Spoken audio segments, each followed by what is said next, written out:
Nous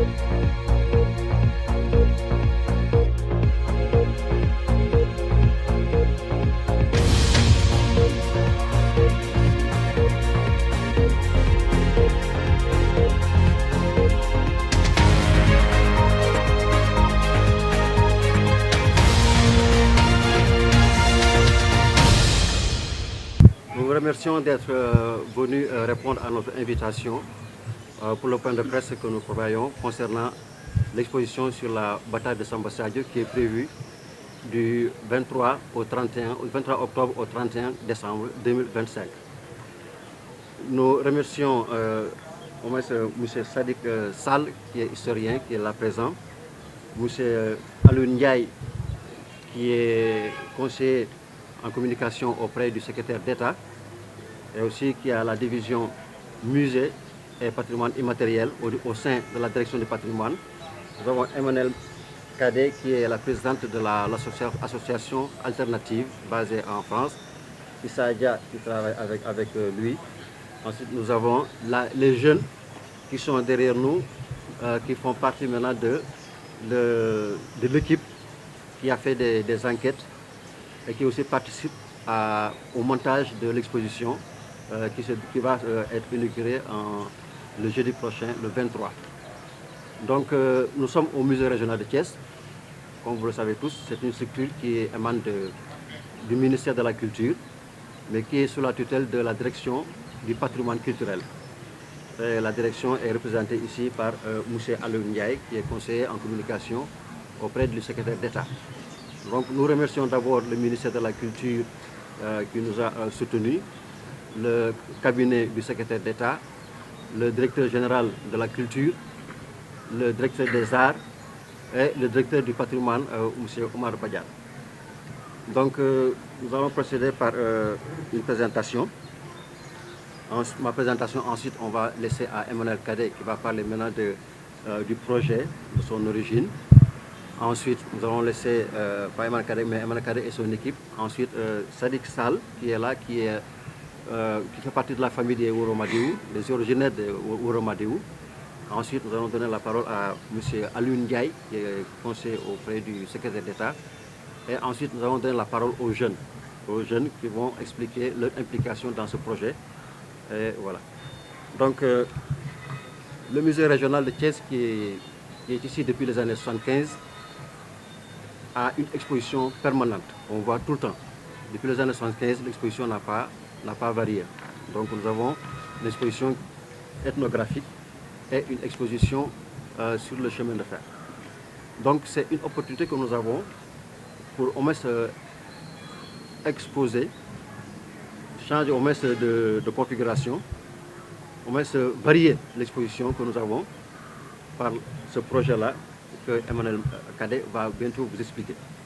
Donc c'est une fierté quand même pour nous de vous avoir ici, pour que les gens sachent que le musée régional de Thiès n'est pas une structure fermée.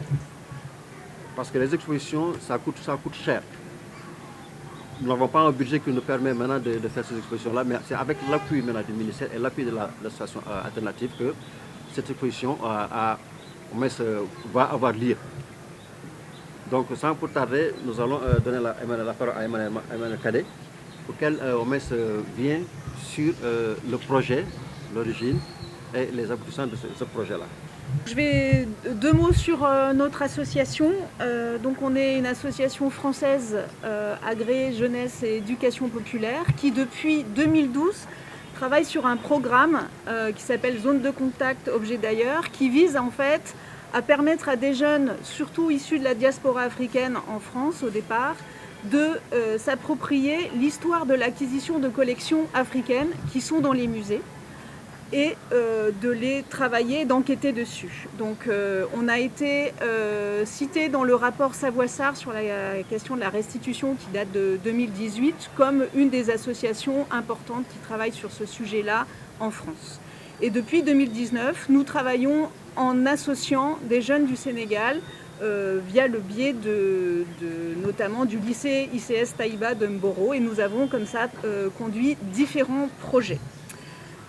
Alors, ce qui nous a amené à travailler sur l'histoire de Samba Sadio, à l'origine de cette exposition, c'est une enquête que nous avons commencée dans le cadre d'un échange de jeunes entre la France et le Sénégal, qui concernait l'héritage de Faidherbe au Sénégal, et bien sûr l'héritage contesté bien sûr de Faidherbe au Sénégal, ce qui nous a amené à chercher les collections de Faidherbe en France. Et on est tombé, bien sûr, sur la collection de Lille, mais surtout sur une petite collection qui se trouvait dans le musée de Dunkerque, qui concerne 8 objets, et qui, en fait, se sont avérés, à la suite de nos recherches historiques, pas du tout avoir été collectés par le général Faidherbe, mais par son neveu, Émile Faidherbe, qui, en fait, l'a ramené d'une bataille auquel il a participé, qui, dans les archives nationales françaises, est intitulée la bataille de Boundou ou de Koki, mais qui au Sénégal s'appelle la bataille de Samba Sadio. Et fort de ces recherches historiques, nous avons, grâce à un financement de l'ambassade de France au Sénégal et de l'Institut français au Sénégal, pu commencer à enquêter sur ces objets un peu plus précisément, et puis associer Pierre-André Colly du musée de Thiès et Abdou Karim Fall, conservateur au CRDS de Saint-Louis, pour les permettre de venir voir ces collections en France, donc en mai 2024, et découvrir avec les personnes du musée de Dunkerque ces collections. Et cette rencontre a été un moment assez fort, puisqu'on a pu... déjà, les gens de Dunkerque se sont aperçus que ces objets avaient une vraie valeur pour les personnes du Sénégal, et qu'ils étaient très forts aussi émotionnellement, et qu'il fallait venir les montrer au Sénégal, parce que c'était peut-être là qu'ils avaient plus de sens. Donc c'est un projet compliqué, complexe, qui est à la fois administratif mais aussi qui concerne aussi la conservation, le transfert, le transport, la mise en exposition d'objets, qui aujourd'hui est en train d'aboutir et qui a duré donc un certain moment. Je vais peut-être revenir sur le contenu. Alors déjà, les enjeux. Donc l'enjeu principal de cette initiative, qui se prépare depuis 1 an et demi, est de faire connaître effectivement cette collection au Sénégal. Ces biens ayant été mal acquis, ils pourraient être réclamés par l'État sénégalais, à l'heure où la France programme le vote d'une loi cadre pour faciliter les restitutions de ce type de patrimoine. Mais la restitution matérielle des biens requiert en amont un travail sur l'histoire et leur contexte d'acquisition. Ce projet donc vise à éviter les écueils de la dernière restitution sur le sabre dit d'El Hadj Omar Tall, qui n'avait pas été assez étudié. Il propose donc de travailler l'histoire à part égale pour rééquilibrer les narratives autour de cet événement et de les partager au plus grand nombre. Donc au-delà des récits hagiographiques, parfois antagonistes, des jeunes commissaires vont enquêter ou ont enquêté pour construire une histoire commune au croisement des diverses sources confrontées. Donc c'est une initiative inédite qui est aussi l'occasion de permettre à des musées en région de s'adapter aux normes internationales de conservation et d'exposition de biens patrimoniaux par l'accompagnement en conservation préventive, par la sécurisation et par l'acquisition d'équipements muséographiques appropriés. Alors, la collection, je pourrais vous en parler un tout petit peu plus. Je vais vous citer en fait les 8 biens qui sont dans l'inventaire des musées des Beaux-Arts. Donc il s'agit d'une selle du Soudan, ça c'est l'appellation dans l'inventaire.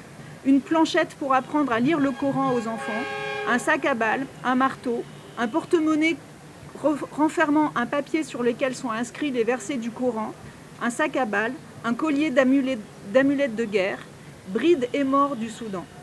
Donc le registre contemporain stipule aussi que ces éléments ont été trouvés sur le champ de bataille de Boundou, près de Koki, province du Diambour, Sénégal, donné par M. Faidherbe, capitaine et spahis sénégalais en 1875. Alors, je vais vous expliquer un petit peu maintenant les parties prenantes qui ont été impliquées dans ce projet. Donc ce projet ambitieux nous a amené à construire un consortium comprenant les 3 musées, donc Dunkerque, Thiès et Saint-Louis, et notre association. Et nous sommes liés par une convention quadripartite, ce qui est un montage assez nouveau. D'autres structures prennent également part au comité de pilotage du projet, à savoir la Direction du patrimoine culturel du Sénégal, l'UCAD, dont plusieurs historiens, donc Daouda Diop, Souleymane Dia, Ibrahima Seck, mais aussi l'historien Ibrahima Thioub et Babacar Métour Ndiaye. Le Musée des Forces armées et la Commission sénégalaise de l'histoire militaire est associée à ce comité de pilotage, l'Association des originaires de Roumadiou, l'Université de Lille, représentée par l'historienne Isabelle Surin, et l'Université de Paris 8, que je représente ici. Alors, donc, je vais donner la parole à Issa, ou alors je finis et puis je te passe la... Voilà. Donc, la première étape donc, a été une mission pour faire venir ces objets. Ça a été une mission confiée à une conservatrice restauratrice spécialiste de la conservation préventive de collections ethnographiques africains qui est venu en décembre 2024, une semaine, pour regarder dans quel état était, enfin comment on pouvait en fait adapter ces salles de façon à ce que les objets arrivent en sécurité. Elle a établi un protocole pour les transferts des biens de Dunkerque au musée sénégalais et aussi des modalités d'accueil. Donc à l'occasion des premiers échanges, donc, on a aussi imaginer l'implication des jeunes de Dunkerque, mais ça va en parler. Donc l'exposition, elle sera présentée en Wolof pour la médiation et en français, et elle est basée sur un ensemble de ses sources, et elle se traduira par un parcours comprenant à la fois la présentation des biens culturels sous vitrine, des panneaux explicatifs, une maquette de la bataille et des écrans présentant des extraits d'enquêtes filmées. Donc on l'a dit, elle va être inaugurée le 23 octobre au musée régional de Thiès. Elle va ensuite circuler à Saint-Louis, mais surtout, elle fera l'objet d'un nouveau temps d'inauguration à Dunkerque pour que les Dunkerquois aussi prennent la mesure de cette importance. Je vais laisser la place à Issa qui va expliquer. Donc je suis Emmanuelle Cadet, présidente de l'association Alternative. Merci. Donc man maa ngi tudd Issa Dia référent alternative fii ci Sénégal li ma bëggoon a wax mooy projet bi ñu découvrir bien yi li ñuy njëkk a def ñun alternative en tout cas projet bu mu ci mënta doon mooy dañuy jël ay jeunes ay xale duggal leen ci biir projet bi ñoom ñooy bénéficiaire u projet bi léegi tamit bi ñuy liggéey ci jumtukaay yi dañoo fexe ba ay xale France daje fii ak ay xale Sénégal xale Sénégal yi nag ñooy ñan mooy ñi nga xamante ni ñoo nekk ci lycée yi donc lycée collège Bassirou Mbacké bu Thiès lycée Malick Sy lycée Jules Sagna lycée bu Thiénaba ak lycée Amary Ndack Seck donc boole leen ñoom ñëpp ak lycée bu nekk Yang-Yang benn lycée bu nekk tamit Charles de Gaulle bu Ndar donc boole xale yi ñu dajeek ak ay jeunes yu jógee Montreuil ca France ak ay xale yu jógee Dunkerque pour mën a liggéey ci histoire bien yi histoire bi naka lañ ciy liggéeyee mooy dem def ay enquête déjà découvrir sources yi mooy archives yi lan la archives yi wax dem tamit enquêter bi lan la mooy dem xool boroom xam-xam yi nga xamante ni ñoom la ñu yor fii ci dëkk bi te xam histoire dem ci ñoom laaj leen ñoom naka la ñu relater histoire bi jóge foofu tamit jël leen yóbbu leen ci bërëb yi nga xamante ne foofu la mbir mi xewee yóbbu nañ leen Yang-Yang ñu découvrir le Tata de Yang-Yang dem Samba Sadio découvrir tamit Samba Sadio yooyu yëpp def nañ ko ak ñoom ngir ñu gën a mën a imprégné wu ci histoire bi mën ko après nekk ay vrai ambassadeur histoire boobu donc voilà fi mu toll nii ñooñu tamit xale yooyu tamit dañoo fexe ba mu am comité de pilotage bi Emmanuelle Cadet doon tudd sànq moom moo leen tamit encadré ñoom tamit ñu am ay délégué parce que ci ñun suñu association alternative ni ñuy liggéeyee ak jeunes yi mooy du ñun mag ñi kese ñooy jël décision yi dafa am lu nga xamante ne am nañu collège des jeunes bu nga xamante ne lépp lu ñuy def jeunes yooyu dañuy ñëw toog ñu waxtaan ceeg ñoom waxtaan ak ñoom ci projet yi ñuy lal ñu xool ndax ñoom d'accord nañ ci wala d'accorduñ ci buñ ci d'accordé ñu dem ci donc du coup comité de pilotage boobu bien sûr moom moo encadré jeunes yi d'ailleurs am nañu ci bëri ñu nga xamante ni ñu ngi nii toog sama ginnaaw Et puis depuis que ñu ñëw Thiès tamit pour préparer exposition bi jeunes yi ñu ngi nii ñëw taxaw ndax am na ci ñu nga xamante ni demaguñu cours seen école ubbeegul am na ñu nga xamante ni ubbi nañu mais bu ñu noppee cours dañuy ñëw rejoindre ñu d'ailleurs am na tamit ay stagiaires yu fi Pierre yoroon yu ñuy jógee UGB ñëw tamit jàppale ñu ci liggéey bi donc lii ñuy def yëpp ñoom ñoo teew fii di ñu ci jàppale loolu laa amoon lu may wax jërë ngeen jëf. yow asalaamaaleykum mbokk yi ñu ngi leen di nuyu di leen sant bandiraɓe on calminama on juurama bonjour pour l'assistance je m'appelle Sadir Sall je suis en charge de la culture au niveau de l'association des originaires de Wuro Madiou. Tout à l'heure on comprendra pourquoi Wuro Madiou est impliqué dans le projet. Et je commencerai d'abord par remercier l'État du Sénégal, le ministère de la Culture, la direction du patrimoine culturel, la direction des arts, le directeur du musée de Thiès, le gouverneur de Thiès, pour leur implication et la facilitation qu'ils ont apportée au projet. Alternative ne peut pas être en reste dans les remerciements parce que l'initiative de cette association française nous amène au contact de notre propre histoire, que nous allons comprendre par des objets qui nous appartiennent et qui nous ont été subtilisés des années durant, 1875-2026. Pendant tout ce temps, les mémoires ont eu à perdre certains aspects que ces objets vont ramener aux souvenirs. Merci Alternative pour toutes vos démarches dans le projet.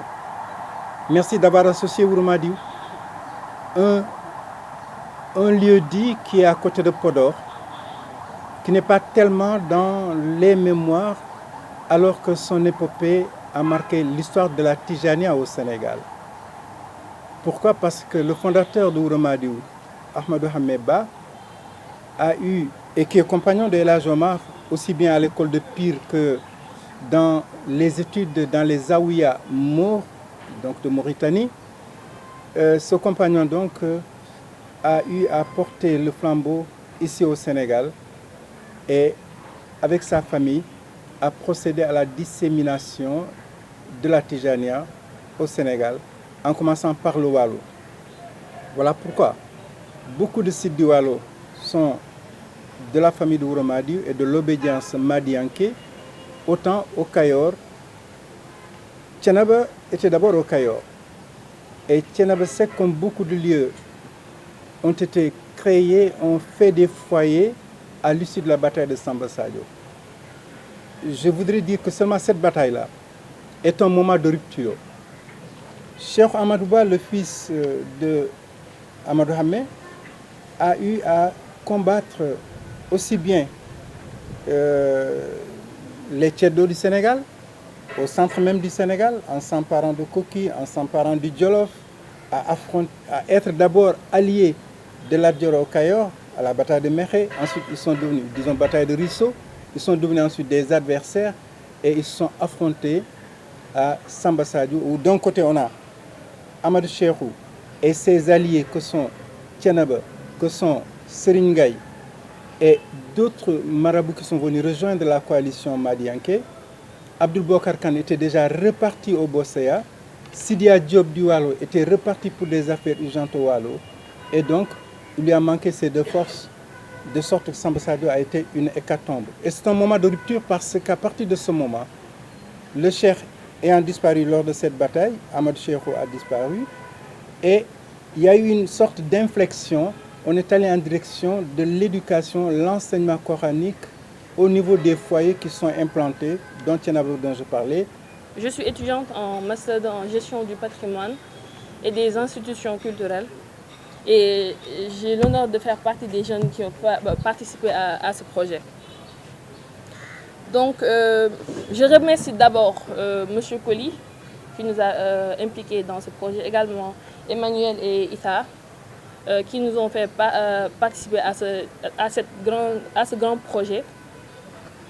Ce projet est une belle expérience pour nous, déjà parce que ça nous a permis de découvrir une histoire qu'on ne maîtrisait pas totalement, ou bien qu'on ne connaissait pas, parce que moi personnellement je ne la connaissais pas avant, parce que je pense qu'on ne nous l'a pas appris à l'école, donc c'est une histoire que je ne connaissais pas. Et grâce à ce projet, on a eu à voyager, à découvrir de nouveaux endroits, à rencontrer de nouvelles personnes, des personnalités, des personnes ressources qui nous ont parlé de cette histoire. Et grâce à cela, on a eu à connaître les tenants et les aboutissants de cette histoire, qui est une histoire particulièrement fascinante, je dois dire, parce que du fait qu'il y a des versions différentes. Il y a la version des descendants de Cheikh Amadou Ba, ceux de Lat Dior, également la version des rapports français. Voilà. Donc cette exposition pour nous, on a sauté sur l'occasion de participer à cette exposition parce que c'est une histoire qui nous parle, nous en tant que jeunes Sénégalais, en tant qu'élèves, étudiants sénégalais. Donc lorsqu'on nous en a parlé, on a tout de suite sauté sur l'occasion parce que c'est notre histoire. Et ramener ces objets ici au Sénégal, je pense que c'est essentiel pour différentes raisons. D'abord parce que ces objets font partie de notre mémoire, de notre héritage. Ils font partie de notre identité en fait, parce qu'ils racontent des histoires, nos histoires, nos croyances, mais également nos savoir-faire. Parce que c'est des objets qui ont été fabriqués ici, au Sénégal. Et les récupérer également, c'est retrouver une partie de nous en fait. Ça nous appartient. C'est également une question de justice, parce que M. Sadiq l'a dit tantôt, ce sont des objets qui ont été récupérés de manière... qui ont été mal acquis, je vais dire, qui ont été mal acquis. Donc les retourner ici au Sénégal, c'est une sorte de justice pour nous, en qui ça appartient. Et ça va également permettre de valoriser nos musées et institutions culturelles, pour permettre aux jeunes générations de pouvoir bénéficier de ces biens. Et peut-être que ça va aussi permettre à l'État du Sénégal de pouvoir impliquer ce genre d'histoire dans nos cursus scolaires, pour permettre aux élèves de pouvoir connaître à bas âge cette histoire en fait. Voilà. C'est tout. En plus, c'était une belle expérience parce que ça nous a permis, avec nous en tant que jeunes Sénégalais, mais aussi avec des jeunes venant de la France, on a eu à échanger, à parler de chacun de sa culture et c'était une belle expérience. Je vous remercie. Vous êtes étudiant où? En gestion du patrimoine à l'université Gaston Berger de Saint-Louis. Merci à tout le monde. Merci à la presse régionale d'être venue répondre. Mais avant de commencer, je pense que c'est normal et nécessaire aussi de remercier Pierre-André, le musée régional de Thiès qui nous accueille. Parce que je suis un peu ce travail depuis le début, un tout petit peu. Et lui et l'association alternative et tout le collectif qui sont avec lui ont énormément travaillé pour faire venir ces 8 objets, les mettre dans ce contexte d'exposition, sécuriser ces objets, les mettre dans des conditions climatiques favorables parce que, il faudra le dire, ce sont des objets qui ont daté, qui ont traversé le temps et qui sont dans une nature qui ne permet pas d'être exposés dans toutes les conditions météo. Donc pour tout ce travail, Pierre, à toi, à l'association alternative aux jeunes, au nom du ministre de la Culture, au nom du secrétaire d'État, et avec qui je travaille et que je suis dans son cabinet en tant que conseiller, mais aussi en mon nom et au nom du directeur du patrimoine culturel qui a véritablement suivi ce travail avec moi depuis le début, et aussi du directeur des arts qui a contribué d'une façon ou d'une autre, en tout cas en encourageant et en essayant de donner un appui financier et tout pour faire ce projet. Nous remercions tout le monde, les partenaires aussi français qui ont contribué avec Emmanuel et l'association alternative. Et c'est l'occasion de dire que cette exposition me paraît très importante.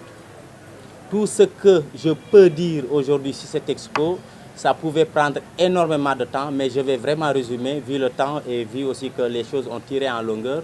Et c'est juste pour revenir à ce proverbe qu'on a l'habitude de répéter en Afrique, que tant que les lions n'auront pas leur historien, les histoires de chasse tourneront toujours à l'avantage du chasseur.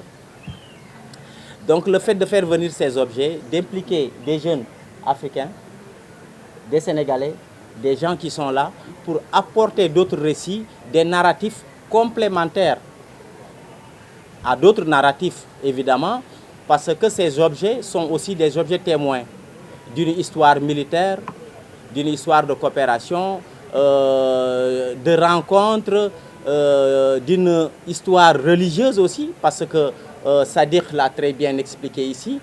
À partir de ces 8 éléments aujourd'hui, pour chaque élément, on peut développer sur d'autres aspects jusqu'à arriver à des choses qui nous renseignent sur notre propre histoire, mais aussi sur cette histoire partagée entre nous et la France, donc une histoire coloniale qui a existé et qui a permis aussi, quoi qu'on puisse dire, même si ce sont bien sûr des objets mal acquis, qui ont été conservés dans de telles conditions qu'on puisse aujourd'hui les avoir ici avec nous.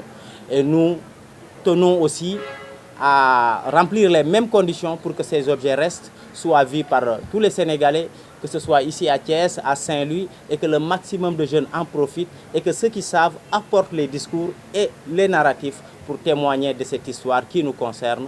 Donc au nom du ministre de la Culture, M. Amadouba, au nom du secrétaire d'État, M. Bakary Sarr, nous vous remercions et nous vous donnons rendez-vous au vernissage qui aura lieu le 23, n'est-ce pas, à 16 h.